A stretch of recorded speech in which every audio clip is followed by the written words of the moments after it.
All right, hello everyone, and welcome to Mappers episode number 1. Great cast of guys going to be joining me today for our first episode. Thank you everybody who is tuning in for our first episode. I know some people can be a little hesitant when it comes to first runs of shows, so Thank you very much everybody who tunes in live for our first show. So introducing our hosts, as we have some great guys here, all of them actually from the ESV map making team. A lot of these guys have maps in the GSL, potentially in MLGs, on the ladder. They got maps all over the place. So first we have Prodigy. Prodigy, go ahead and say hi to everybody. Hey everybody, how's it going? I'm in the bottom left there with the aviators. Yep. This is the sound of my voice. Then we also have Super Uman. Hi guys. And then right. and then last but not least we have Iron Man. Hi. I'm Iron Man. You know, I'm not the one from the movie, but you know, I'm one in the bottom right. It'd be cool if you could be the one from the movie, though. I mean, that suit is pretty sweet. Who wouldn't want that suit? Yeah. Be able to shoot beams out of your hands and fly around the place and stuff. Alright guys, so let's get a little bit into what our topics of discussion are going to be today. Today's going to be largely an introduction show. I want the audience to get to know these guys a little bit more. I mean, a lot of people know about their maps and some of the maps in the map pool, and there's been lots of discussion about that. I'm sure these guys watch that pretty closely as far as a lot of the discussion goes about balance of maps and all that fun and what people think of them. But I want people to get to know these guys for who they are as people and get to know some of their background, how they got into esports in the first place, and into more specifically doing map designing for competitive gaming in specific. So I'm going to go ahead and, unless I have a volunteer, I think I'll kick things off with Prodigy. Just tell us a little bit about yourself. Alright, I will, I guess I'll take the reins here. So, my name is Josh Prodigy Folland. I've been making maps for about 2 years now, basically right since the day the Galaxy Editor came out. I'm currently living in Edmonton, Alberta, Canada, which is almost the West Coast, but not quite. It's still in the Great Plains. I first got into gaming by well, a really long time ago, actually, like competitive gaming, I guess you could say. I got into with Counter-Strike, but team games at the time weren't really for me. So I eventually moved on into Quake, and I played Quake 3 and Quake 4 for a number of years at a pretty high level. Quake 3 CPMA is near and dear to my heart, as are a lot of very high skill ceiling FPS games. After when Quake 4 kind of died and Quake 3 disappeared, I moved into Call of Duty 4 and ran a sponsor team for about 2 years, up until the point where the economy kind of crashed in 2008 and esports took a big dive and kind of evaporated right up until SE2 came out. And after that, I basically just kind of screwed around, did some stuff with real life. The StarCraft 2 beta got announced, so I started playing Brood War. This was about maybe mid-late 2009, and got to C- in Brood War, which is not great, but it's not bad either. It's respectable. You could say that. Of course, playing Protoss, bulldogging people in every match I can because Reavers are awesome. Or Storm Drops. Then the StarCraft 2 beta comes out. I don't get in for like 2 months, and I'm sitting there, you know, having... I gotta get my fix, man. Gotta get in there. Dude, that beta was hard to get into unless you knew somebody. It was hard to get into. I eventually ended up buying an account off of one of my friends. He's like, well, I'm not going to play it. It'll give me my account for $40. I'm like, yes. I played the beta a lot, and then when the Galaxy Editor came out, just kind of how I got into map making, I have, you know, there's obviously a lot of nostalgia from playing Brood War. So the Galaxy Editor comes out, a lot of people are porting some Brood War maps over, and they want to see, you know, how does this game really compare to Brood War? Now that we have the map editor, we can really start to explore this game. And I thought, well, I want to play Fighting Spirit, I want to play Destination, I want to play Match Point, and Fighting Spirit was the first one that I noticed nobody had made at that point. So I, you know, thought to myself, how hard can the Galaxy Editor be? You know, all of the advertising that Blizzard has thrown out up until this point says the Galaxy Editor is really easy to use and anybody can use it, and it's really straightforward and it's got so many options. So like, okay, I'll try to make Fighting Spirit, and that was the first map that I finished. At that point, IC Cup TV was first starting to pop up, and eventually IC Cup TV, which has obviously now become ESV, Right. decided to pick that map up and start using it in some of their online leagues and online tournaments and invitationals and stuff like that. So at that point, I, started to get a little bit of, I guess, renown in the map making community and the StarCraft community as a whole. Moved on to come up with some original designs as well as work on a few more ports. I helped port Matchpoint, just as another example of ports that I've done. And again, IC Cup TV picked up a number of those maps, and around summer 2010, I think it would have been, Kaniki, who is a now retired map maker, got in touch with both myself and Super Uman, and he's like, well, we're all kind of working together, we should form a map making team. And I'm like, well, this sounds like an obviously good point to try and make. There's more brains are better than one. And Oh yeah. he got to talking with Diamond, who at the time was, of course, the CEO of IC Cup TV, now the CEO of ESV TV. And Diamond was like, well, why don't you guys just become the IC Cup map-making team? Diamond, of course, again, being the CEO, he had a lot of experience with the map-making community in Brood War, as he ran some Brood War tournaments and stuff like that on IC Cup. And map-making was a passion of his own. It's something that he was very interested in, but doesn't quite have the chops to be able to go out and make the maps himself. So he wanted to support the community, and he picked us up. And that was kind of the first link in the chain, I guess. After a little while, we eventually moved on to merge with Team 6, which is an obviously now non-existent map-making team, but it had Monitor, the creator of Core Hall Compound, Neo Bowman, G-Wen, Greblev, and I hope I'm not forgetting anybody. And then, yeah, that kind of stuff for a little while. Eventually we moved on to pick up Iron Man, who is currently here, moving from the Planetary Workshop, as well as Time Twister, the creator of Haven's Lagoon, which kind of caught everybody off guard in the Team Liquid map-making contest. It was one of his first maps, and really caught everybody's eye, so we decided to pick him up. But it's it's been a long time coming, all things considered, and I'm definitely appreciative of having such a strong team around me to build these maps with, as it really helps to be able to make some quality maps rather than just some generic garbage that you can pump up by yourself. Yep, definitely agree with you there. Well, thank you very much, Prodigy, for your little bit of an intro there. So now we're going to swing over to Super Uman. So go ahead and tell us a little bit about yourself, a little bit what got you into map design and all that. So I'm 20 years old. I live near Paris, and I first started gaming really young, on the Super NES or something like that. And then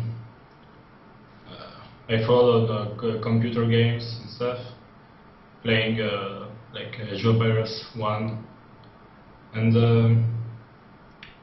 then I started to play StarCraft in like 7 or 8 years ago. Yeah, something like that. You've been playing StarCraft pretty good amount of time then. Yeah. That's quite long. And I think I started serious map making for competitive gaming like 6 years ago. Yeah. I joined brutalmaps.net, and I learned really many things there. And which I kind of brought with me into StarCraft 2 map making. And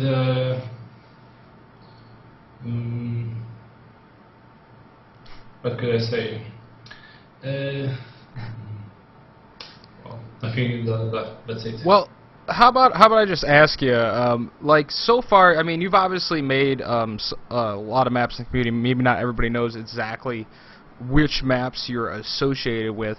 How about you tell us right now, so far of all the maps you've made, Like, what's the map you're the most proud of thus far as you've transitioned into making maps for StarCraft 2? In the Bulldor? It could be a Brood War map you made, it could be a StarCraft 2 map you made. Like, what's your high point so far doing map designing? Yeah, I think I'm really proud of making a Caucasian since it made into GSL and the ladder. When I was making Bulldor maps, I was always watching these Korean map makers like Rose of Dream or Ragnarok, which got mapped in OSL and MSL. And I really wanted to get maps in there. It was really hard. But you did finally get one into the GSL though, so you did finally get one into the Korean scene. So that's a pretty big accomplishment. Yeah. And in Bulldor I made 2 IC Cup maps, Shine and Texcoco, which were played I think 3 years ago or 4, something like that. So it's my highest point in Bulldor.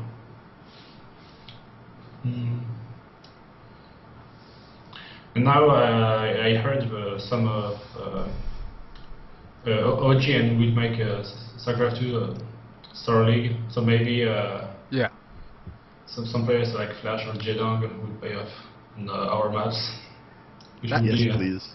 really cool. Get a Flash Jedong match on one of you guys' maps. That'd be a pretty sweet moment, I would think. I mean, I wasn't one of the biggest Brood War players. I played it more casually, a lot of big game hunter maps and stuff like that. But I always followed some of the top Brood War players like Flash and Jedong and those guys. And I know from my point of view, if I was making maps, which obviously I don't, because I started messing with the Galaxy editor and got completely lost because it didn't seem quite as user-friendly to me as Blizzard made it out to be. I know there's tutorials and stuff out there, and it's definitely way easier than it could be otherwise, but I know if I was a map maker, having like Flash and Jedong play even a show match on a map I made would be like, it'd probably send me through the roof. So alright, let's move on to Iron Man. So Iron Man, intro yourself to us a little bit. Give us a little bit of an idea of what is Iron Man.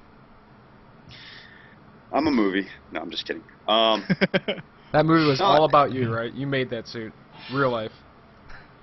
Yeah, it started out as a piece of scrap, and then as you become more experienced, it becomes, you know, a nice shiny suit. But no, you know, I've always been a gamer. I grew up on computers and, you know, Super Nintendo and Sega Genesis and all that kind of stuff. It just kind of ran in our family.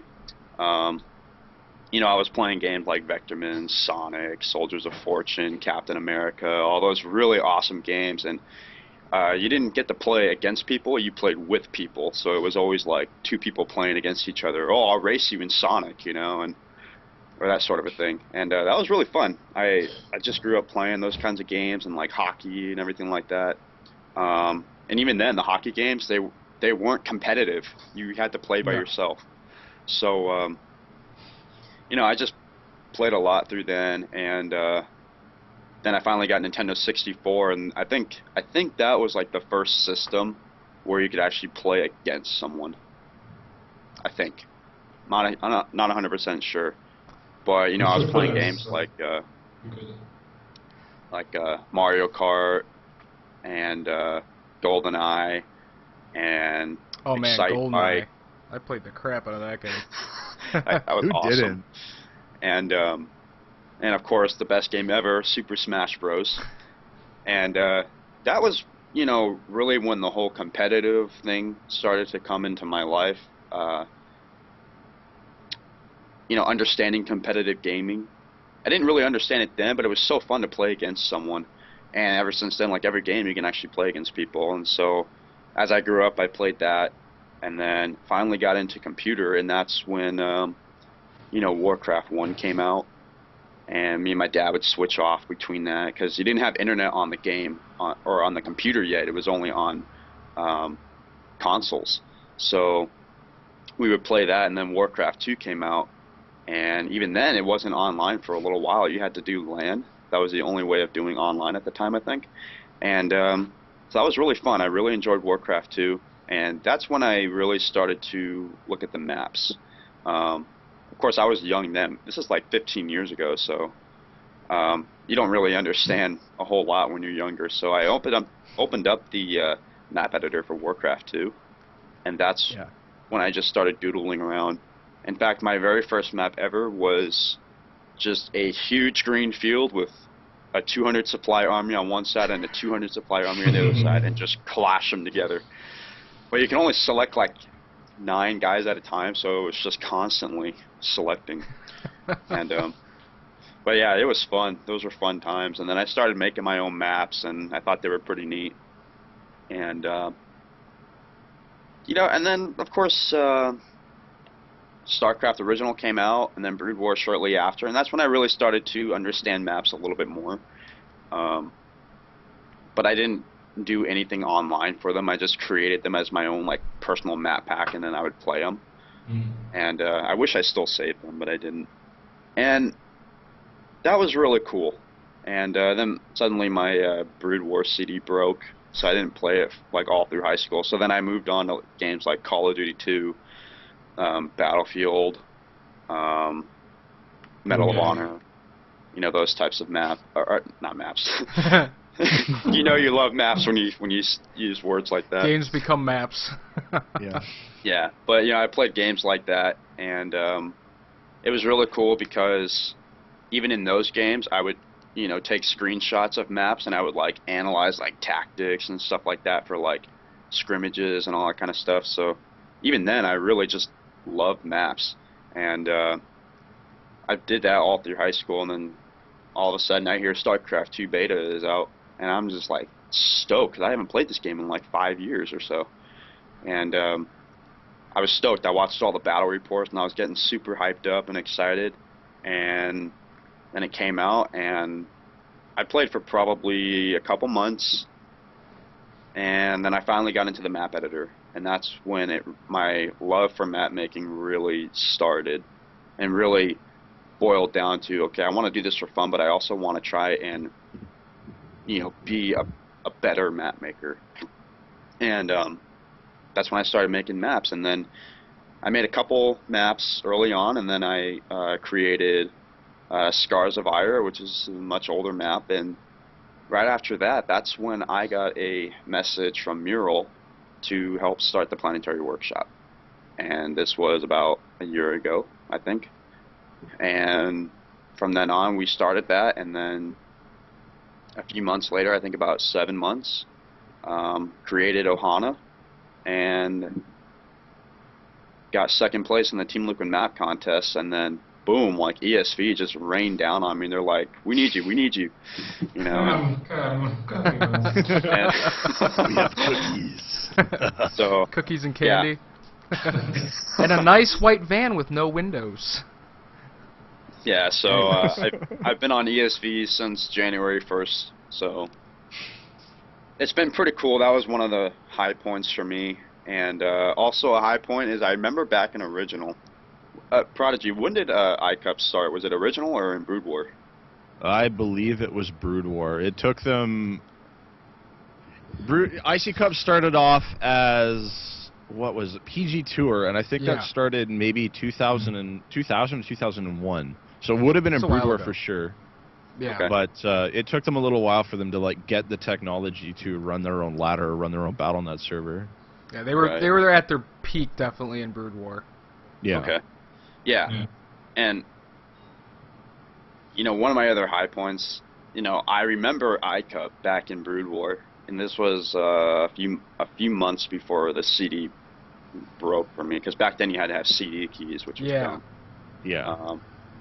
But yeah, I remember seeing iCup maps, and you know, if you look back on it today, they're like, blah, you know. But back then they were awesome. You loved them. They were like the best of the best. I mean, they competed with Korean map makers, and they were like really good. And I just remember, like, wow, it would be so awesome to be on that team. Right. And just like a decade later, here I am. I'm finally on that team. some of the older iCut members are no longer here, but I mean, you still got Prodigy and Diamond and Monitor and other guys like that who've been there for so long, and it's like, wow, I'm finally there. I was kind of thinking about that at work the other day, and it's kind of one of those things where it's like, think about the Yankees of baseball. They have all these titles, and they're so recognized, and they're so prestigious. And finally, going through AAA. I think you goofed the cable up a bit. Yeah, you turned into the actual Iron Man there for a second. Proton cannon! Okay, how's this? Even worse.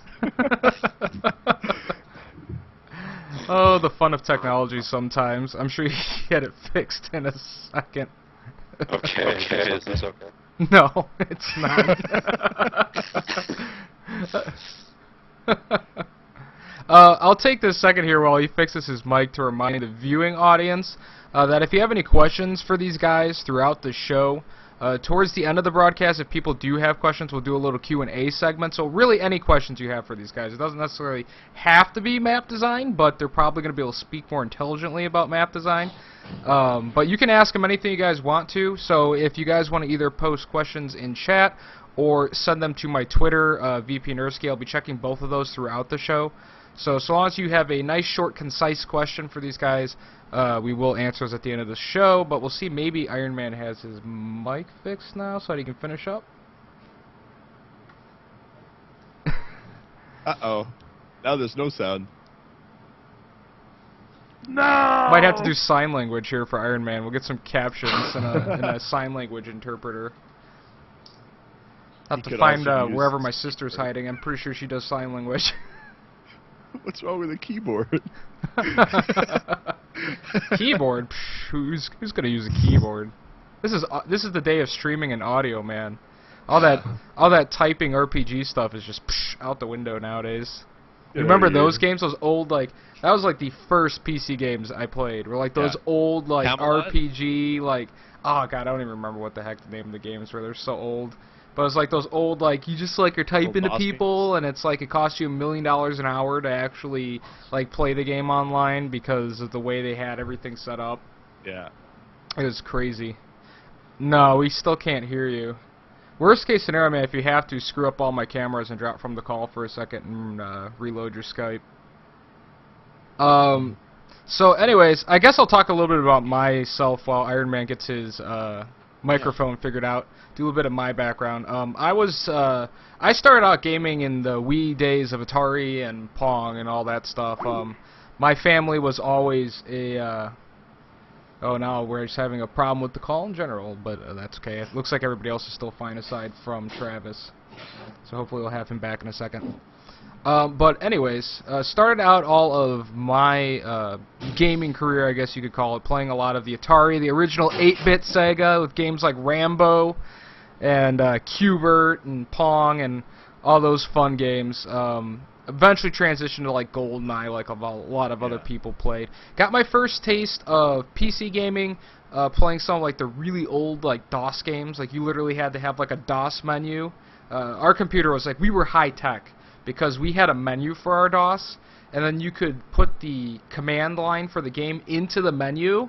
So when you started up the computer, this menu would come up in DOS, and you could scroll down to the number of the game you wanted to play and click on it. So it was way easier to use than having to actually use the command prompt. Clicking in DOS? What is this? Well, no, not mouse clicking. It was keyboard still. It was still keyboard, but we actually had a menu program. So we'd have I don't know, football, which was literally a black screen with X's and O's, and you picked the play and it did it for you. Was 1. So I could hit 1 in the menu and hit enter, and then boom, I was playing football. I didn't have to get into the command line and be execute file football, go. You know, none of that stuff. So we were a high tech back then, and played some of the older games. Oh god, one of the games I used to dabble with a little bit of this really old RPG game called Black Cauldron. By today's standards, it's terrible. But I eventually started to get into the competitive gaming scene. I played some of the original MMOs that came out, like EverQuest and stuff like that. But I eventually got into playing StarCraft, played that online, played Warcraft and Warcraft 2, Warcraft 3. I played all those online a little bit. I played mostly for fun, though. Played a lot of like BGH maps. I never really got into the laddering systems. And then around 2001, I actually got heavily into doing online racing, and ended up doing that professionally with a few sponsors and stuff for about 8 years, actually, all the way until 2009, and played games like Brood War and stuff more casually for fun. And I kept tabs on the Brood War scene. I always liked tuning into whenever you would see like a Korean broadcast restream or something like that, when you could find them, because definitely back in the earlier 2000s, they were nar impossible to find when that stuff started to get big. I kept a little bit of tabs on some of the WGC stuff, some of those tournaments, and kind of just for fun. It was interesting. I really liked the game, but I never really got that into it. And at the time, like, online racing and Brood War were kind of on the same level. They're nowhere near the same level these days with StarCraft 2, but at the time they were kind of on the same level as far as like earning and stuff goes. Counter-Strike was really the big game at the time. Yeah. But I enjoyed playing games like Counter-Strike and stuff, played a lot of COD and whatnot, but I never really got super competitive with them. I joined like a clan and play like some clan war stuff every now and then, but never really got super serious about it. Always was more serious about the online racing stuff back in the day. But then around 2009, I had kind of gotten bored of the online racing scene. I had won a bunch of stuff and whatnot, but like it just, the scene itself didn't really develop past a certain point. It's gotten better these days, but I saw StarCraft 2 coming out, and I'm like, you know what? I see this game blowing up huge. So as soon as I heard the beta come out, I'm like rushing to try and get a beta key. Yeah. I can't find anybody who I know who's gotten into the beta. I'm like just scrounging. I'm literally like talking to people like through like Facebook or Twitter or whatever I can, for like looking up people I haven't talked to in years, and I'm like, hey, do you remember me? Yeah, we used to talk like back in I don't know when, but hey, do you happen to have a StarCraft 2 beta key? Because I'd really like to. I'd even buy it from you if I had to be able to play it. And everybody's like, no, I wish I got into the beta. And I'm like, oh god, what I would kill right now to know somebody with a beta key. So I never got into the beta, but I got the game as soon as it came out. Was gonna actually switch from doing online racing professionally, playing StarCraft 2 professionally, but making the switch from playing a racing game professionally and all the skill set that comes with that, compared to switching over to an RTS game competitively, is a pretty giant leap. Yeah. That's like trying to like land on the moon in a cardboard box. It just doesn't work so well. So I end up, I used to do some entertainment stuff in the online racing scene, so I kind of naturally made a transition. I got to Diamond level in Season 1 of StarCraft 2, so I didn't do bad by any means for this first season, because that was pre-Masters League coming out. But I decided to shift more towards the commentating stuff. I felt I actually enjoyed doing that more so than really trying to work like 8-9 hours a day to get super high level with mechanics and stuff in the game. I kind of enjoyed watching replays, studying the intricacies of the game, and then doing the commentating and entertainment side of it more. So over time, I switched into commentating. I got my first, I guess I'd call it big break last year via MLG. They decided that they were going to do a community casting program through MLG TV, basically, which consisted of they had too many games and not enough people to commentate them. So they're like, all right, go ahead and we'll pick up all you X people who made applications. You guys go ahead and make a video of the game like you would for your YouTube. Send it, upload it to us, and then we'll post it on our website. And only you guys will get the replays initially, so that you guys will have basically exclusive rights to these replays to commentate them. So people who missed these games because they weren't on the mainstreams, they'll get to see them. And then eventually at Orlando was the first time they actually brought some of us out to Orlando, and then we got to cast on what is still, as far as I know, the beta streams. And been working a little bit here and there with MLG ever since. Done some lands out in Minnesota and stuff. So that's basically where I am. I dabbled in map making at a time. My map making basically was restricted to Brood War. I finished a Brood War campaign, and I thought, man, I want to play more campaign. And then I saw these people making their own campaign maps, basically, making their own storyline and stuff. So I got into the Brood War editor, and I learned how to use that one. I'm a little lost with the new Galaxy editor for StarCraft 2. I haven't really fussed with it that much because I've been commentating so much. But I learned enough with the Brood War editor that I could set up my own mission scenarios. So basically what my map making, basically in its entirety, was restrained to making my own campaigns for Brood War with, like, and I'd get intricate too. Like, I'd have the mission screen with, like, the text with the talking people and stuff. I'm like, yeah, this is awesome. Playing my own campaign. I'll just continue the story along. I could do this all day. I must have made like 3 or 4 campaigns for Brood War that were like 15 missions long after I actually finished it. So that's basically the summary of what I did. So now, before we go ahead and take a really quick, like, 1-minute break here, gonna check and see if Iron Man has his mic back. Is it back? Yes! Yes. We have Iron Man back. Yes! So if there's anything you wanted to finish up with your points before we go ahead and take a quick break before moving to our next topic. I will be brief, and then we'll go down to the point. My high points are getting into ESV after a decade, I would say. It's like a dream team. You grow up playing small ball and little league and high school, maybe some college, and you finally get onto the Yankees, you know? Kind of like that. And second one is obviously getting a map into the ladder, which is Ohana. Very, very big gift from Blizzard, I would say. And also Ohana just randomly going into the GSL, which is awesome. I was not notified about it. Congratulations on that, by the way. I just, thank you. I just had no idea that they were even looking at it. And I just came on one day, you know, and my my sweatpants and my hair's all messed up, and I had coffee, and I'm just like all over the screen. I'm like, what? So, yeah, definitely a high point right there. So I'm real happy about that. So. Alright, guys. Well, we're going to take a really, really quick break just to kind of break up things for a second, give the hosts time to rest their voice and collect their thoughts for a second. When we come back, guys, and literally, it's going to be a very short break, like quite literally, you can time it down to about 60 seconds. We're going to talk about a post that was put up in the StarCraft 2 forums, which I think these guys will actually have something to say about a little bit, because it's quite an extensive post made by a poster Baron on the TL forums that he titled Breadth of Gameplay in StarCraft 2, and he goes really extensively into talking a lot about basically the TLDR concept is reducing minerals. But we'll talk more about that post. I'll show it in just a second, guys, so hold tight. We'll be right back with more Mappers in just a minute.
Well, there we go. Unmute myself. That always helps. So, alright everyone, and welcome back to Mappers Episode 1, where I am hanging out here with Prodigy, Super Uman, and Iron Man. and we're talking a lot about maps on the show. Doing a little bit of intro today, so now that we are done introducing our host, I can cross that off the board there, and we are going to move on to our next topic, which is going to be breadth of gameplay in SC2. This is a post from the TL forum. I'm actually going to bring it up onto the screen here for just a second so you guys can see exactly what post I'm talking about. This is straight from Team Liquid. It's quite an extensive post. This guy goes into a lot of detail. Baron, one of the mods over on TL, goes into a lot of detail talking about some of his opinions on what he's seen so far in StarCraft 2 and some ideas that he has about potential changes, I guess you could say, made to the game to address some issues, I guess he feels like he sees with the competitive aspects of StarCraft 2. And I think in some ways this can apply to the casual gamers and whatnot as well. And he has a very, very, very well thought out post. And he was even nice enough, if you actually look at this line here that's on here, he put these red brackets in throughout the post. So if you don't want to read this entire wall of text, although it is very well formatted, it's not literally a wall of text, but it is a lot to read.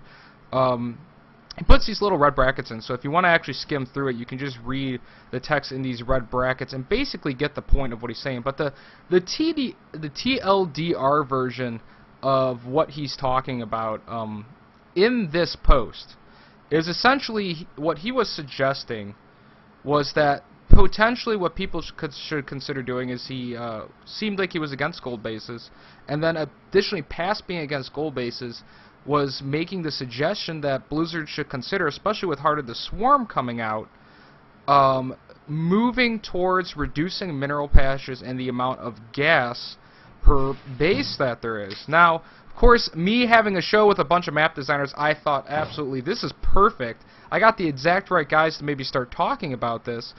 Maybe short of having one of the pro players on the show as well, because I'm sure they have some opinions on this as well. But I think, you know, it would start obviously with a lot of you type of guys if something like this was going to happen.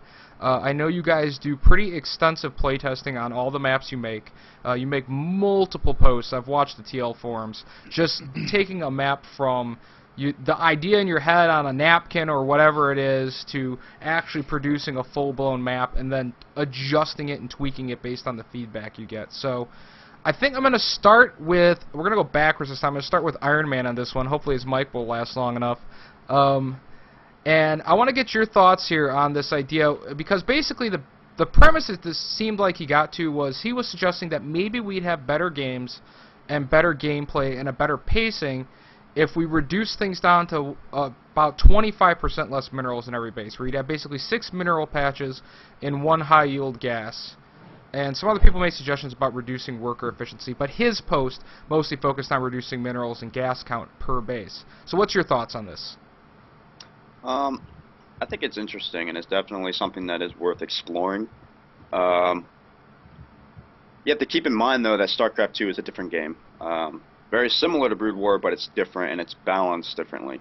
And I think it's definitely worth exploring, and I think that, well, one of the reasons why it's worth exploring is because this game is broken up into 3 different pieces. It's not just Brood War, and then all of a sudden you're going to change it up.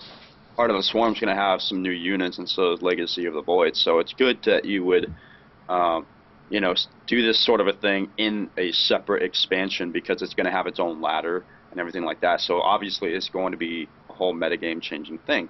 And if the metagame is definitely going to start from scratch in Heart of the Swarm, you can definitely, you know, experiment with these resource changes.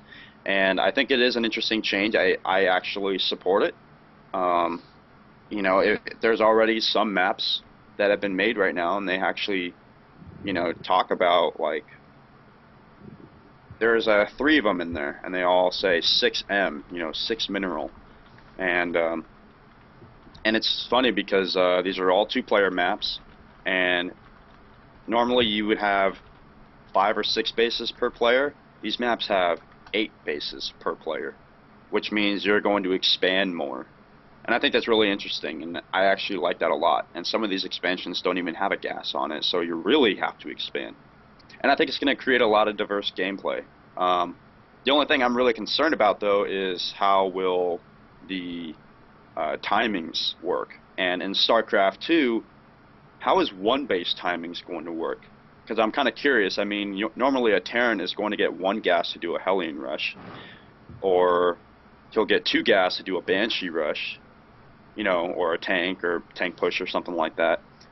But if it's one high yield gas, how are you going to tell? I mean, Right. sure, you can look at how many workers are on it, but one high yield gas is, you have to assume all of those times, those timing builds, and that's something that might confuse a lot of players. And I think at the same time it makes scouting harder at the same time, because now you have to start looking at the numbers, like, well, how much gas is he mining out of it on one worker, you know, and things like that. It's too early to really tell what kind of an impact it's going to have, but I know that it's going to change how scouting on one base is going to work, and build order timings. And that's really all I've thought about it, but I really do like the idea of expanding more. Yeah, I think it adds potentially a very interesting dynamic, like you were talking about, with more expanding. I think more of an emphasis on expanding for people to max their army out. I think one of the points the author was trying to make is you see these huge, a lot of these games end up in these huge 200 versus 200 death ball clashes, and I think in part they were thinking of he was thinking along the lines of, how do I slow down that max out? You know what I mean? How do I make it so that players have to expand more? It seemed like that's what he was going for his post, the original post anyways. And I'll give a quick shout out to Devious, who was saying that Baron was saying he might go for 2 gases in a follow-up post. And I think I feel like if you were going to tweak it at all, it would be best to flatly tweak it. I think there'd be different issues if you had like 2 gases and only 6 mineral patches, because that would really start to get wonky things with balancing economy, I think. And I think a lot of the push for that 200-200 army that he was kind of like I mean, it sounded like in a lot of ways he wanted to see more of those smaller scale skirmishes that you used to see in Brood War that you don't get a lot of in StarCraft 2. You get a few of them maybe in the early game, but towards the mid game, I mean, like for instance Zergs, most of them will max out by 12 or 13 minutes into the game, which is really quick compared to Brood War. Brood War, for the longest time, like, you would get multiple battles before anybody got anywhere near maxing out. And there was a kind of cool thing to that concept, because every unit was worth more. And I think a lot of people who are still following Brood War and haven't even switched over to StarCraft 2 entirely, there is that apprehension that they're like, well, I don't know if I'm seeing the same high-level overall gameplay that I got to see with Brood War, because it seems like StarCraft 2 is guy A builds a huge army, guy B builds a huge army, they smash together, one guy wins, and game over. Which is what a lot of StarCraft 2 games do go into, but StarCraft 2 is also still a young game. But let's move on to Super Uman, and let's get some of your thoughts here on just this whole concept in general, what you think about it. Yeah, I really like this idea, because it makes the bases more spread out around the map, so the players have to split their armies. Like Protoss player will send 5 zealots in and expand in the left side, and maybe 2 or 3 other zealots in the middle, and he will keep his bigger army in a offensive position where the defender must be. What do you mean?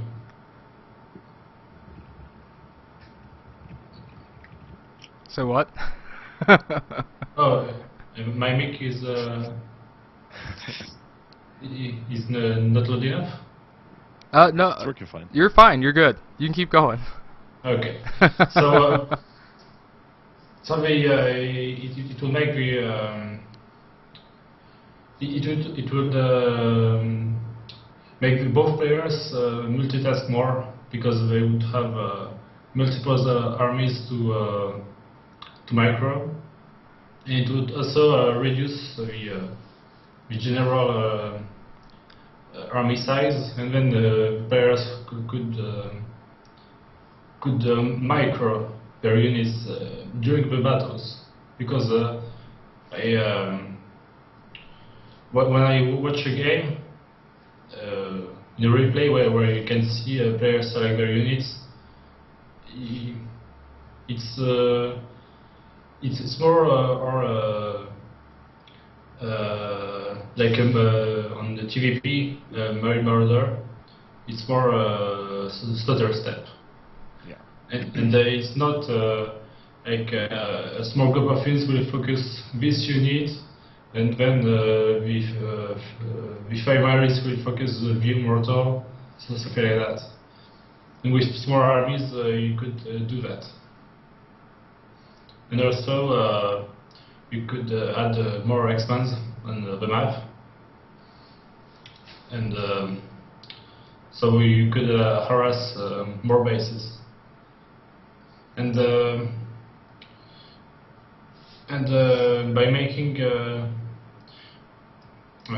we could make the mineral lines really mirror the patches close to each other, so splash units would make a lot more damage, like Hellions, Banelings, or Storms. Yeah. So the players would try to not saturate the bases too much, so they wouldn't lose like 20 drones in one harass.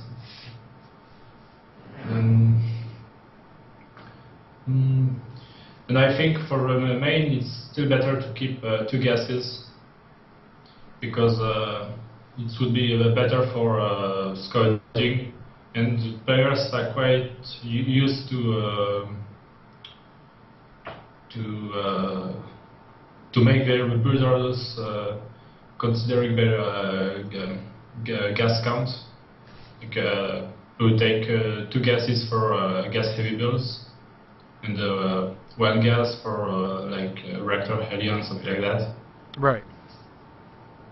And for natural, I think I'm not sure, but it would be still be good to keep 2 gases in natural. And then for the over expands, we could use the high yield gas, but I think with 5,000 gas unit, because 2,050 in 500 isn't enough. So what you're saying is, just so that the viewers at home totally understand your point, would you reduce the minerals but then keep the gas the same, you're saying, in the main and the naturals, if you were going to futz with stuff? Or are you saying leave the main and natural base totally the way it is now and mess more with future expansions? Yeah, I would still reduce the mineral count in the all bases, but yeah, I'm still not sure for the gas count in the expanse. Okay. Alright, so we'll move on. Oh, someone want to say something? Yeah, I this was something I forgot to mention. Yeah, go ahead. I couldn't find the thread for it, but I noticed that someone on Team Liquid somewhere was saying that the units in Heart of the Swarm are really starting to make the game look and feel more like Brood War.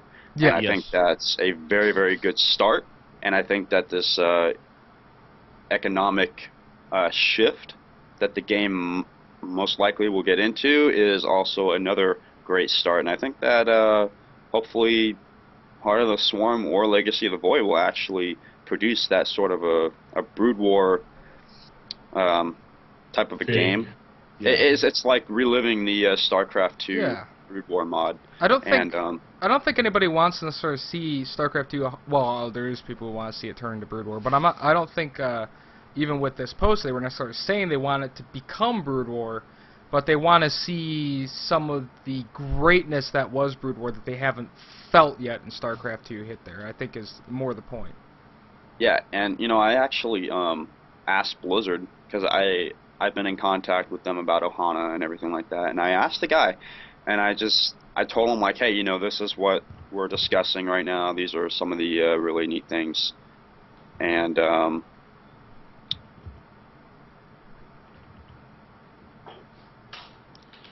sorry, I got distracted.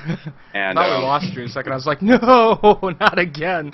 He's about to say No, I got something distracted. profound, and then we lose him. But they gave me an interesting response, and what it says here in the email is it's an interesting proposal, and I haven't spoken with the map team about this yet, but I do know that the game was balanced around 8 minerals and 2 gas start areas, and removing nodes or geysers would change up timings to slow the early game. Does this result in a better spectator experience? Probably the only way to answer that question would be to see if the community as a whole enjoys watching the low economic games on custom maps. That's basically all he said. So I think they're actually very open to the idea. Yeah. And you know, when you just put those 3 things together, oh, we want to try this, and Heart of the Swarm units are making it feel very Brood War-like, and Blizzard is saying, well, if they enjoy it, we just actually might get it. And I think that it's definitely worth experimenting with. Yeah, and the poster in the post, actually, he had some test maps for people who wanted to experiment with it up there. So anybody who tunes into the live show or the VOD, you guys can actually view this, go and check out the post, and he actually has maps listed. You can search for them in-game, and if you got some friends or something, you can try it out and see how it feels, and see if you feel like you want to support you know, a push for that, because he's got a couple of different versions. He's got some that have, I think, 2 gases still and like 6 minerals. He's got some versions that are 6 minerals, 1 high yield. He's got some that are like the main's still the same, but then all the other bases. He's got a lot of different variations on it for people to play with. The only big thing that I would consider is to keep the main bases on 2 gas, because sure, it may have worked in Brood War with 1 gas and all that kind of jazz, but this is StarCraft 2. There are certain timings and certain units that amplify the necessity of having 2 gas on 1 base. You need to, you know, tell the difference between a Hellion opening, a tank opening, a Banshee opening. If you have 1 high yield gas, that's going to be near impossible. You would have to click on the gazer and see how much gas he already, you know, gathered, right, and things like that. It's too. I just don't see 1 gas on your starting area working in StarCraft 2. It might not. I just don't see that. But I think it'd be worth the test at least to find out. But let's get Prodigy's thoughts before we start to run out of time. We're getting a little shorter on time, but we still got some time left. So let's get some of Prodigy's thoughts on this whole thing before we start. Before this becomes the Iron Man and Superman show. Well, I guess, you know, for the longest time, 2 of my main goals in the map making community have been to, the first of which is to show the community what StarCraft can be with custom maps, and we're really starting to get to that point now with custom maps getting to ladder and that stuff, so I've started to be able to realize that. And the other one is to kind of push the boundary, I guess, and change the way the game works and make it more interesting, because I'll be completely honest, StarCraft 2 right now is flat out boring. I don't want to watch 200 death balls run into each other. It's boring. So any idea that tries to shake that up a little bit to make things more interesting, to make them more action-packed, is 100% okay with me. And whether it's okay with the community, how they'll respond to it is, of course, another matter entirely, but I definitely support this kind of idea entirely. I don't necessarily agree with all of the details in it. For example, like you guys were saying, having only 1 gas in a main base is probably just not a good idea no matter how you think about it, because like Iron Man was saying, timings in StarCraft 2, up at this point in the metagames, timings really are the name of the game. Yeah. And especially at like the pro level, which is where, you know, a lot of this stuff is really being focused, and then everything kind of trickles down from there. So for the most part, I mean, an 8 mineral 2 gas main base is probably okay. You know, a 7 or maybe even 6 mineral 2 gas natural expansion is probably okay as well. I mean, obviously testing needs to be done and more exploration needs to be done on the matter. But after that, I think is really where things start to get interesting. You know, for the most part, the 1 and 2 base timings for pretty much every matchup and pretty much like every different kind of opening, the majority of them have been figured out. Most people can look at something and go, okay, he's mined 50 gas right now, and then he pulled it off. He's doing a Korean 4-gate all-in. Right. It's really obvious. Just as one, like, really obvious example. But, you know, at the high level, you get really, really good at reading those builds. So you can deal with some of those openings, but after that, what happens when you get to your 3-base timings? What happens when you get to your 4-base timings? What happens when you get to your 5th base and your main and natural are mining out?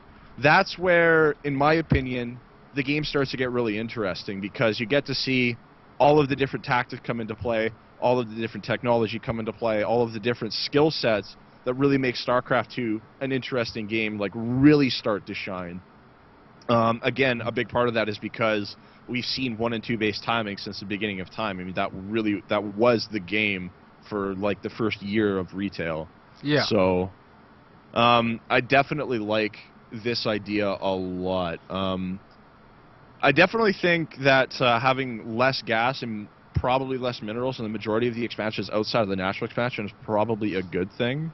Right. And Iron Man and I were talking about this a little bit. Or no, it was I think Time Twister and I were talking about this a little bit. And you know, there is of course some balance concerns. Or as for example, you know, Terran versus Protoss. Protoss gets their 200 army. They run into the Terran. The Terran comes out. They trade armies a little bit. But at this point, you know, you're on your 3 or 4 bases, your main base is mining out, and now you're basically gas-starved, but there's still an abundance of minerals. Terran can max on Marines and kill you, and Protoss has to struggle with whatever resources they're remaining with to get the AoE units they need to get out. So, you know, again, just as one example, there's a lot of balance testing and a lot of exploration that needs to get done. Be a huge metagame shift. A huge metagame shifts. And alongside that, I mean, maybe it's a brilliant idea, maybe it's, you know, the future of it, but it'll be a long time coming for a lot of the players and a lot of the people in the community to really get on board with it and go, yes, this is a better way to play the game. Because when you look at it from a competitive standpoint, completely disregarding like what the viewers think and stuff like that, you're just strictly a competitive or professional player. You don't want things to change. You want things to stay the same, because that means success, essentially. Right. And, you know, obviously, everybody else has to have their opinion. Everybody else, you know, has to keep the wheels turning. So the viewers have their opinion, the tournament organizers have their opinion. Things like that are what keep map pools rotating and stuff like that. But, you know, such a significant shift, whether it works whatsoever is, you know, completely debatable. Like, again, needs exploration. But the community is really going to have to get behind it, or, you know, start to explore it and realize that this is something that's really interesting. And I think a lot of Baron's examples in his set are very extreme. You know, like, for example, just strictly switching every base to 6 minerals and 1 gas, I think is just too much too quickly. I think going gradually into a lower economy games, like later on, for example, is probably the better way to do it, just to kind of ease the community into it. And, well, if you go too drastic, you won't get any of the top players willing to try it, because it'll be too different from what they need to train with, and then if they don't try it, are you really going to find out if it works, right? Exactly. That really is the crux of the issue right there, and, you know, without those players backing you up, you really don't have anything. The other thing that I wanted to touch on was, like Iron Man had mentioned, is Heart of the Swarm. You know, he had mentioned that trying to change the way the game is balanced around the 8 minerals, 2 gas, with an expansion coming out with its own ladder and just an insanely huge metagame evolution and shift is probably like the most valid time to do that. But leading up to that point, we still have however much time. There's still rumors on when Heart of the Swarm is going to come out, but we can still start to play with it and figure out what does work and what just completely just does not work with this game. So, you know, having a 4 minerals and 1 gas expansion with 500 gas in it is probably kind of stupid. Yeah, again, just as an extreme example. Right. But, and he'd also touched on how the Heart of the Swarm units, a lot of the people are saying that they make the game feel more like Brood War. If you haven't played the Heart of the Swarm mod on Battle.net right now, just to give a quick explanation of what it is, it's basically all of the Brood War, or all of the Heart of the Swarm units that Blizzard introduced at the last BlizzCon ported over into StarCraft 2. So the replicant, the defiler thing, all of the new units as close as they possibly can with the limited data that they could acquire. And yeah, they tried to use the stats from the Blizz contest. Yeah, there's whether its balance is a matter of debate entirely, but the game, if you were to go and play it and get a game to go past 15 minutes, the game is significantly harder. Like, just strictly mechanically speaking, it feels to me a lot more like Brood War, where, like, if I don't have 150 APM, I will die. I will not win. And I like that. I like high skill ceiling games. I don't like, I have a death ball attack move, I win. Yeah. So, trying to get the metagame to get more complex and more interesting, combining that with a huge metagame shift like Heart of the Swarm, I think would really almost rejuvenate the scene, at least for somebody like me. Obviously, being a commentator and a map maker, I have a pretty analytical approach to the game, and I see things a lot more in depth than some people. So obviously, a lot of people might not agree with you, and they go, "Well, it's not Brood War, and it's just a different game."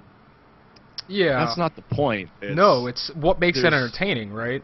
What gives you the best possible games? What's going to make it exciting? Is it just terrible damage and giant armies, or will people find more intricacy with more multitasking and higher skill caps more interesting? I think in some respects, Brood War and its success in Korea would say there might be something for that, more so than just giant armies smashing together and then a bunch of explosions and the game's over. Yeah, I mean, I'm a huge fan of complexity in games and just higher skill ceilings. And, like, if you can make a game to the point where, the average player can be pretty good at it, they can have fun, but to really be the best of the best, there's, always something new and something, like, in the game that you have to work on. Right. Strictly, like, outside of the metagame, something that's really interesting to me. Like I said when I was introducing myself, I played Quake 3 Pro Mode for a number of years, and the reason why I played Pro Mode over Quake Live is because Pro Mode has a ridiculously high skill ceiling. It's just insane. There's no timer, so you can't time items.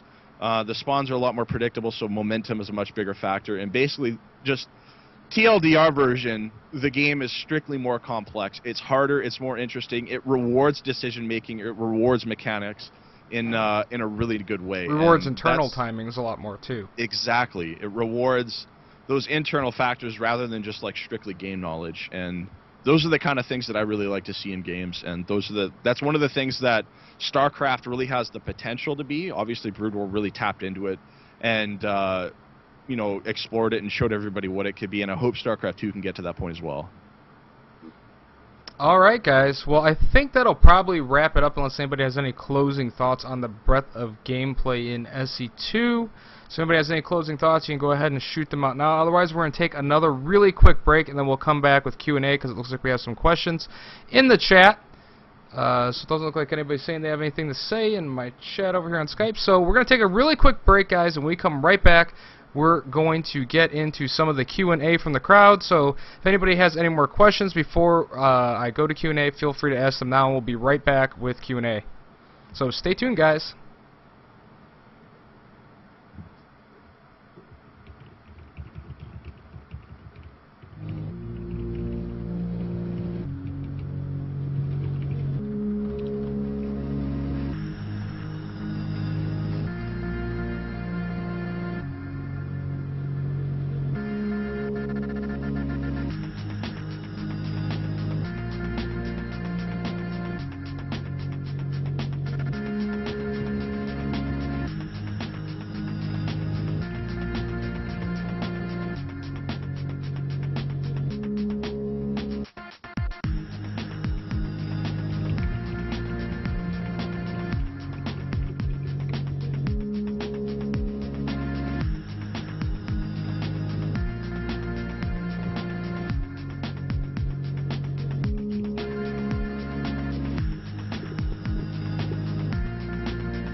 Alrighty guys, welcome back to Mappers Episode 1, where I am sitting here with the great map makers of StarCraft 2, Iron Man, oh my phone going crazy, Prodigy, and Super Uman, whose name I will eventually pronounce right all the time, but every time I see his name I just want to say Superman.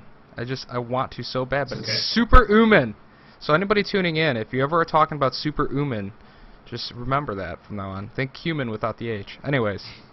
So we are now done with Breath of Gameplay. So we're going to be moving, as I cross that off, into Q&A. We got some questions from the crowd. So I'm going to scroll here. Let's see what we got. I like this question here, so we'll go with a question from Glasha, Glasha, asking, when you guys make maps, what's the most important aspect to you for the map? And he suggests a couple of different ideas, like balance, fun, watchability, stuff like that. What is it that is most important to you? We'll start with Super Uman, and then we'll go to Prodigy and Iron Man. So for me, what's the most important is not balance, fun to play or fun to watch. It's more how the gameplay on the map will be different of all the different map you play, like Metropolis, Shakuras. What will make it different? Like on Cloud Kingdom, I try to make really the defensive map with a lot of chokes, so both players can't really engage with 200 armies. And then I think secondly, I try to balance it the best I can. So, and when the gameplay is different, I think it's funnier to play. So I do like this. All right, Prodigy, how about you? Well, I think, like I had mentioned before, the two things that I really want to accomplish as a map maker is to advance the map making community and, you know, show everybody what StarCraft 2 really has the potential to be. So, balance is obviously kind of a given, but it's more of a, I guess I would say it's a constraint rather than like something that I'm strictly designing around. I mean, obviously, the idea is to make a balanced map so there's some things you do, some things you don't do. You don't have a map with a completely open middle because they're going to freeze around and kill you. Just as an example, so I generally prefer to do things a little bit more experimental, so, you know, I myself or some other people in the community can learn from it and either, you know, take some of those ideas and show them off so that StarCraft 2 as a whole can just become a better game for everybody. All right, moving on to Iron Man. So what is the most important to you? Well, first off, I think that a lot of people and a lot of newer map makers will generally try and make a map look really pretty rather than working on the gameplay. And I think that's where a lot of map makers fall short.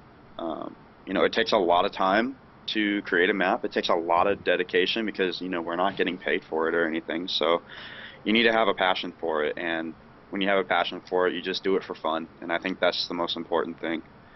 Just do it for fun. You know, if you try and create a map with the thought of, oh yeah, I want to try and get a map in the GSL, like, we all have that inside, but if that's like your ultimate goal when making every map, then you're going to lose a lot of interest. And I think making maps, you just have to have a lot of fun. You just have to have a creative mind and a mind to try new things and, you know, have that thought like, I want to make this a better game for people and keep the game fresh and let people play on a terrain that's not just, you know, some dark cavern or an asteroid rock. Like, I want to give them a beach map or, you know, something fun, something new.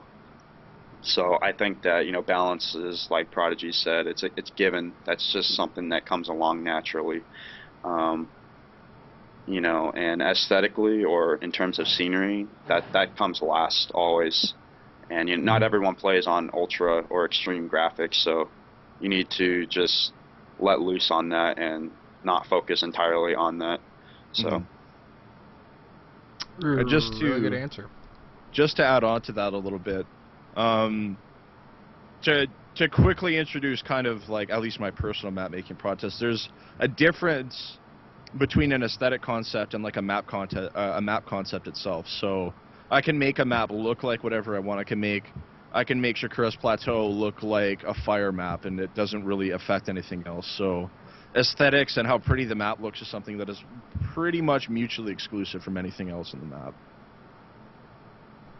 Cool. All right, I think we have time for one or two more questions, so I'm going to scroll through the chat here and see what we have here. I like this question here from 7 of 9 star. He just asked simply, what do you guys find fun with making mats? What's the most fun for you guys? So go ahead, Iron Man. You go ahead and start us off, and then we'll bounce back to Prodigy and Super Uman. What's fun? Just the whole process and just working with other map makers. I would say testing games and finding players is the least fun, because it's just really hard, and when you don't have a lot of big names, it's just like you're going to have a lot of silver players and things like that, just testing it, and it's not going to really help. But the most fun thing is just working with the other map makers and the map team that you're on and things like that, and just kind of analyzing maps and drawing all over each other's maps, and just having fun decorating something that, like Prodigy said, it's just exclusive to you. Like, you know, there's standards and there's criteria that you have to meet when you, in terms of balance and layout. Like, you need to have a certain, you know, the third can't be too far away and all that kind of jazz. But when it comes to aesthetics, you can just go free, use your mind, and that's one of the funnest things about me. You can just look at a picture and try and replicate it, and so I would say that the most fun thing is, you know, aesthetics and just working with other map makers. You know, you're not alone in the business. You know, it's a whole collaborative thing. So that's what I find the most fun. All right, Prodigy, what's the most fun for you? I think I'm pretty much in the same boat as Iron Man. The most entertaining part in the map making process, is definitely aesthetics. It's just fun to do. You know, it's fun to make something look cool and express yourself creatively in the map or in the map editor. And it's partially that instant gratification thing, which I guess, you know, a lot of gamers kind of have ingrained into their soul at this point. But you know, at the end of the day, once everything is all said and done, I think the part that I like the most about map making is that I've contributed something to the community, and I've helped it grow. I've helped shape the community. I've helped shape the future of esports, and that's something that I can take a lot of pride in. Great answer, because I think a lot of people would think that some people are like making millions and driving their Ferraris and stuff, but the reality is most people doing all of this stuff, no matter how much notoriety it seems like you think they get, most people are just doing it because they love it, and they love getting to contribute. So that's a great answer. So finally, Super Uman, moving over to you. So what I love in map making is the instant when I come up with an idea. With well, what if I make the third really far away and non-accessible by ground, like on Infey, except it was a friend who came up with the idea. But I really like draw maps on paper, and try to come up with new ideas, new ways of playing, and close second aesthetics. I really like doing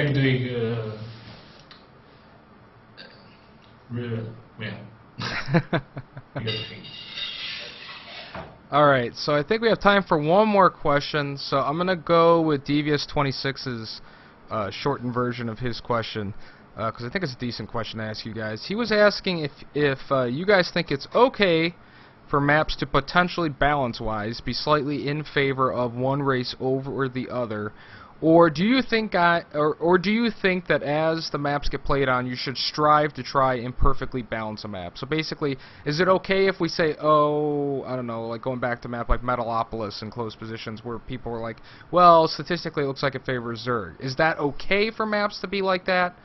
Or should all maps strive to try and have perfect balance? Let's start with Prodigy. I definitely think all maps should strive to have perfect balance, but it simply isn't possible to have a 50-50-50 win rate in every matchup for every race across the board. It's, like, statistically incredibly unlikely. Generally what ESV and the majority of the community seems to think is acceptable is in between a 55-45 split on one way or another, and as you start to deviate away from that, you start to go, okay, well, maybe there's a problem here. Maybe I need to change the shape of a ramp. Maybe I need to, make a small adjustment. So, things like 60-40 or, starting to be indicative of maybe that there's a small balance problem, 70-30, 80-20. That's where you go, okay, there's something fundamentally wrong with my map. So you could say it's a bit of a gray area, but I mean, Brood War was very much the same way in that there was I don't think there were pretty much any maps that were like 50-50-50 across the board, and it's just not possible in this game. So close to that is like, as close to that as possible is what you really kind of try to aim for, and you have to consider map pools as a whole around that as well. So, one map is good for Zerg, or a little bit better for Zerg, and the next map is a little bit better for Protoss. All right, Super Uman, your thoughts on that? No, I prefer. I don't like a whole map pool which would be only balanced map, because the gameplay wouldn't be really different between other maps. So to be better, I think, to have like one map. Like a Zerg favored map, but with a really interesting gameplay, and other maps with terrain favored or process favored, but also with interesting gameplay. I think it's for the gameplay which is more important. Mm-hmm. But still, you have to avoid like maps with 70% win rates. Mm-hmm. Like the maximum, I think, would be like 60%, really maximum. Sounds good. And then finally, last but not least, Mr. Iron Man, your thoughts? Let's just assume first off that the game was perfectly balanced. Each race is 33.3% balance. Right there. It's actually not balanced because you still have that, 0.1% right there that you can't touch up on. You can't get it. So no, the game is not going to be balanced perfectly. If you have a teeter-totter with the same weight on each side, the wind is going to eventually, blow it to one side or the other. It's just how it is.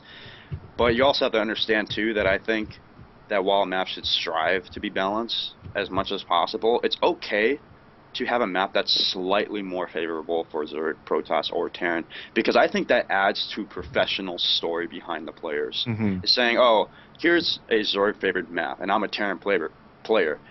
Can I overcome the Terran difficulties to beat a Zerg on a Zerg map? And I think that just adds to the overall story. And it's something that keeps it fresh in a way. It just kind of, it gives that a more prestigious example to players and the community, saying, well, this is a Zerg map, People are looking at Ohana, oh, it's such a Zerg map. It's like, well, just because it's open doesn't mean it's a Zerg map. Look at Terran. Terran is 12-7 on that map.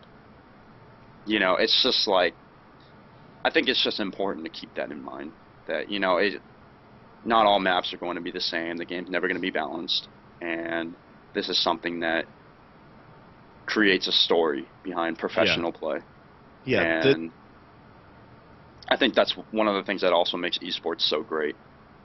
Yeah, I agree with you. You just add to the story, overcoming your fear of, well, this is a big open map and I'm Terran. How can I can't avoid a surround, but maybe I can exploit a Zerg map to my favor.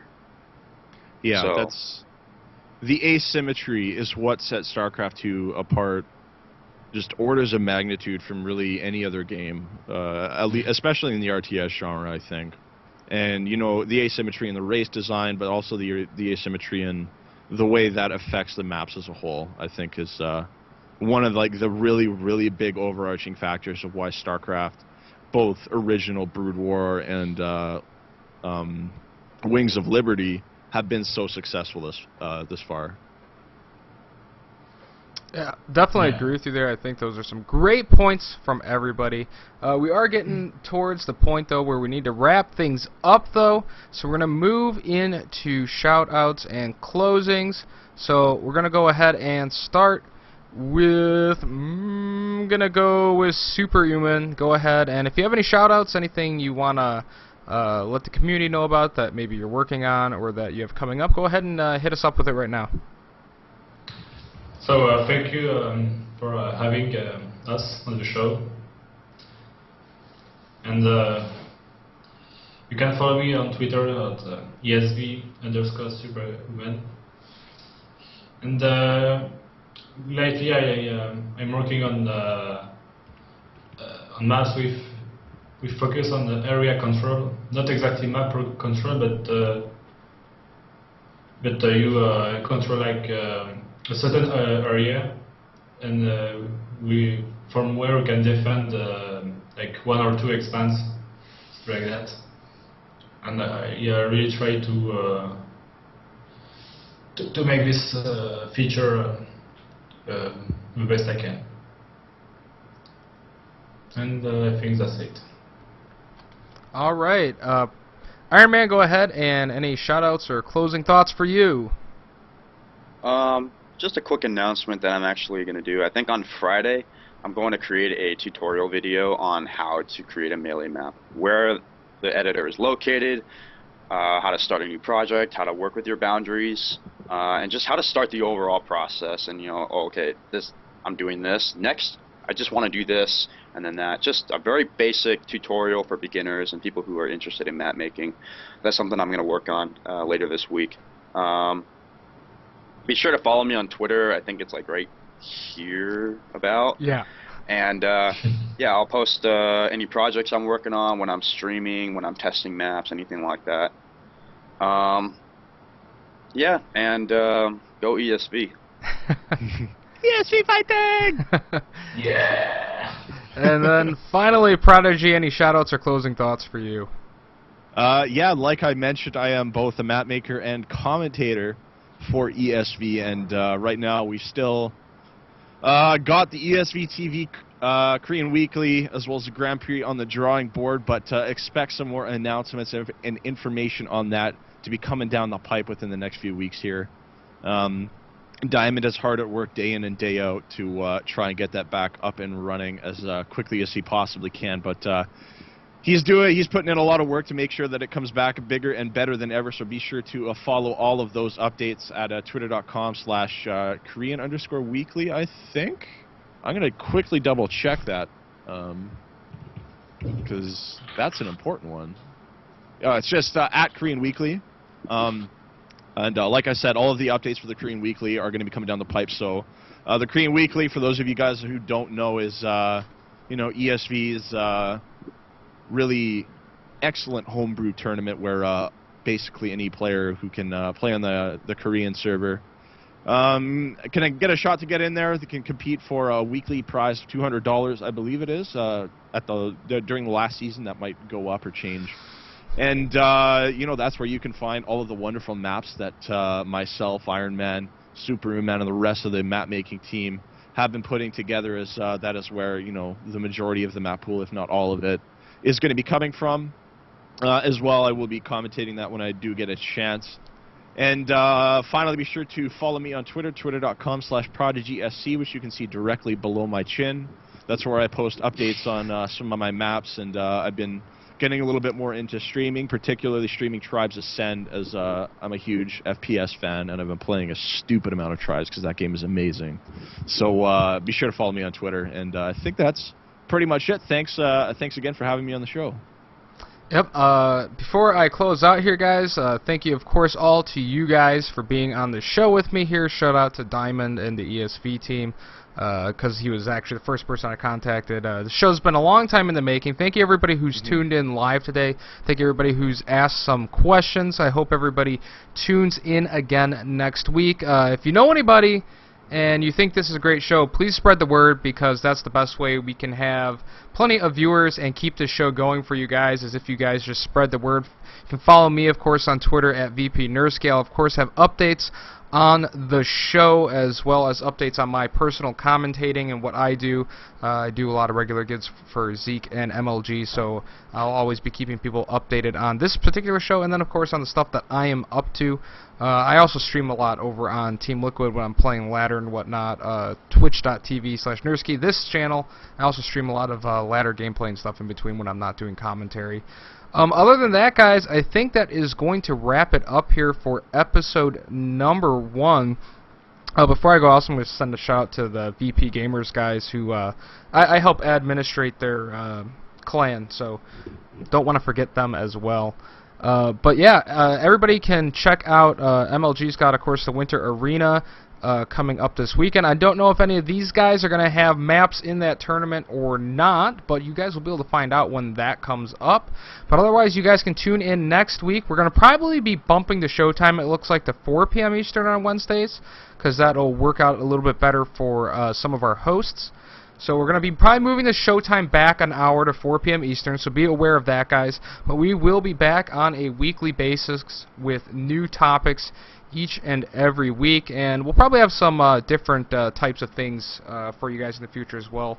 Maybe some tips, tricks, some more tutorial type of stuff, but a lot of it's going to still be discussion. So we'll see you guys next week. Thank you very much for tuning in, guys. Peace easy for now. See you guys later. See ya. See you. Thanks, Batman.